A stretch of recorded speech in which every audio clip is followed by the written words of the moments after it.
लोग ग्लोब पे देखते हैं कि कितने अक्षांश होता है, कितने देशांतर होता है।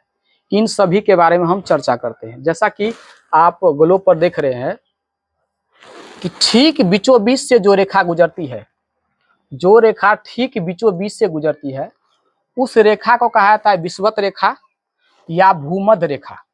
ये रेखा 0 डिग्री होता है। ये रेखा कितना डिग्री होता है? 0 डिग्री होता है।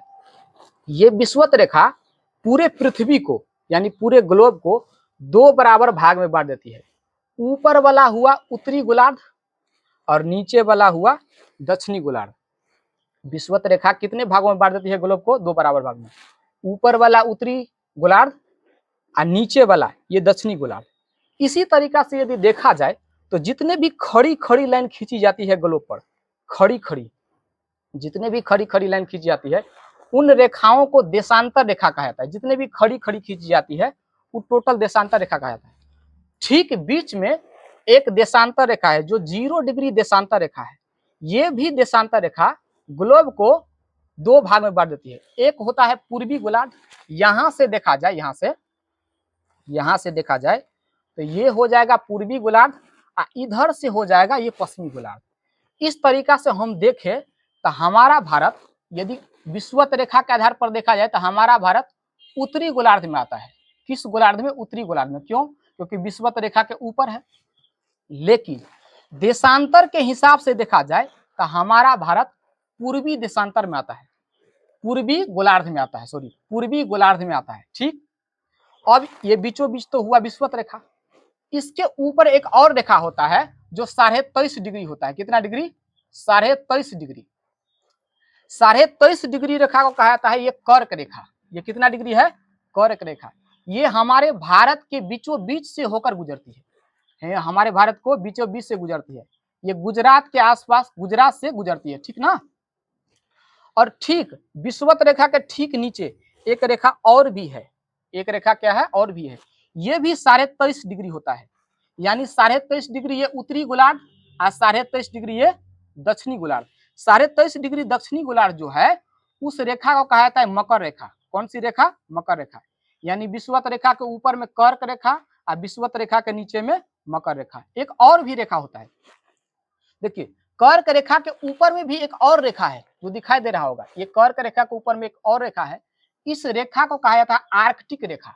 ये आर्कटिक रेखा 66.5 डिग्री होता है। कितना डिग्री? 66.5 डिग्री। और ठीक इसी के नीचे में एक और रेखा होता है, ठीक नीचे में जो दक्षिणी गोलार्ध में ये वाला रेखा दिखाई दे रहा है, ये वाला, ये 66.5 डिग्री दक्षिणी गोलार्ध है। 66.5 डिग्री दक्षिणी गोलार्ध में। इस रेखा का नाम है अंटार्कटिक रेखा। कौन सी रेखा? अंटार्कटिक रेखा। तो कितने रेखा हम देख लिए? मुख मुख कितने रेखा देख लिए? 1 2 3 4 5 रेखा। 5 रेखा ग्लोब पर मुख्य रेखा है। बीच वाला विषुवत, ये कर्क रेखा, ये मकर रेखा, ये ऊपर वाला आर्कटिक रेखा 66.5 डिग्री उत्तरी गोलार्ध और 66.5 डिग्री दक्षिणी गोलार्ध, ये अंटार्कटिक रेखा है। ये हुआ। तो जो भी लेटल लेटल रेखा है, तो लेटल लेटल सुतल सुतल रेखा है, उस रेखा को कहता है अक्षांश। देखिए ग्लोब पर टोटल कितने अक्षांश है? टोटल कितने अक्षांश है? तो देखिए ये ठीक बीचों बीच से जो रेखा गुजरी है ना, उसको कहा जाता है विषुवत रेखा। विषुवत रेखा के नीचे भी 90 अक्षांश है। विषुवत रेखा के नीचे भी 90 अक्षांश और विषुवत रेखा के ऊपर भी होता है कितना? 90 अक्षांश। तो टोटल यदि मिला देंगे तो 90 90 180 हुआ। 90 90 180। एगो रेखा हुआ बीच वाला, एगो क्या हुआ? ये विषुवत रेखा बीच वाला। था कितना हुआ टोटल? 90 90 180 181 रेखा। कितना रेखा होगा? 181। तो ये टोटल 181 अक्षांश हुआ। लेकिन यहाँ से एगो सवाल उठता है, लेकिन यहाँ पे एगो सवाल उठता है कि मान लीजिए कि ये रेखा ऐसे खींचा गया होगा, सुता सुता के ऐसे खींचा गया होगा, ये रेखा धीरे धीरे छोट होते होते होते होते यदि नीचे जाएंगे तो एक ऐसा रेखा आएगा, एक ऐसा रेखा आएगा जो बिंदु बन जाएगा। तो एगो बिंदु नीचे में एगो बिंदु बन जाएगा। लेकिन इसी तरीका से ऊपर भी हम खींचते जाए, ऊपर भी हम खींचते जाए तो एक ऐसा अक्षांश आएगा जो टोटली बिंदु बन जाएगा। यानी इसका मतलब ग्लोब पर 2 ऐसा अक्षांश है, एगो ठीक दक्षिणी गोलार्ध में और ठीक उत्तरी गोलार्ध में, जो दोनों क्या बन जाता है? बिंदु। ये अक्षांश रेखा नहीं है, ये अक्षांश बिंदु है। तो इस तरीका से देखा जाए तो हमारे गोलों पर अक्षांश बिंदु क्या गो होगा, 2 गो, एक दक्षिणी अक्षांश बिंदु और एगो उत्तर में एगो अक्षांश बिंदु होगा। इस तरीका से देखा जाए तो गोलों पर क्या गो रेखा क्या गो होगा, अक्षांश रेखा क्या गो होगा। तो देखिए टोटल अक्षांश होता है 181, टोटल अक्षांश क्या हो 181, 181 में से 2 गो बिंदु घटा दीजिएगा, एगो बिंदु ऊपर एगो बिंदु नीचे, क्योंकि ये रेखा तो नहीं है, तो 2 गो घटा दीजिएगा तो ये होगा 189, 100 कितना होगा 89। फिर से एक बार देखिए टोटल अक्षांश होगा कितना, तो 181, कैसे 90 ऊपर और 90 नीचा और एगो बीच वाला 181। टोटल बिंदु वाला कितना होगा अक्षांश, तो 2 गो, तो 2 गो बिंदु वाला होगा, तो ई बिंदु वाला घट जाएगा 181 में, तो टोटल अक्षांश रेखा कितना होगा, रेखा तो 189। इसी तरीका से हम देखा जाए तो खड़ी लाइन जितना भी है, जितना भी खड़ी लाइन है वो टोटल का टोटल क्या कहलाती है, देशांतर। तो देशांतर भी देखिए ये बीचों बीच से रेखा, ये अंतरराष्ट्रीय समय रेखा है, ये बीचों बीच वाला जो दिखाई दे रहा है ये 0 डिग्री देशांतर, ये अंतरराष्ट्रीय समय रेखा है, यहीं से हमारा समय डिसाइड किया जाता है।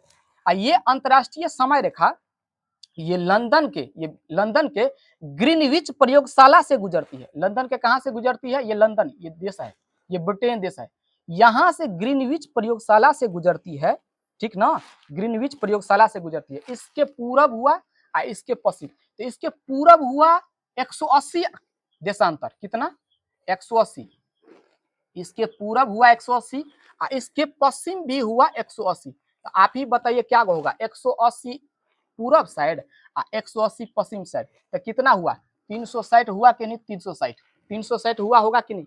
लेकिन आप लोगों के दिमाग में वो आता होगा क्या कि सर 180 इस साइड 180 इस साइड, तो एक ऐसा रेखा होगा ना, ग्लोब तो ऐसे गोल है, ग्लोब तो ऐसे गोल है, एक ऐसी रेखा भी होगा जो एक दूसरे को ओवरलैप करता होगा, एक दूसरे पर चढ़ जाता होगा। यानी सबसे लास्ट वाला जो देशांतर रेखा है 180 वाला, सबसे लास्ट वाला, अहू साइड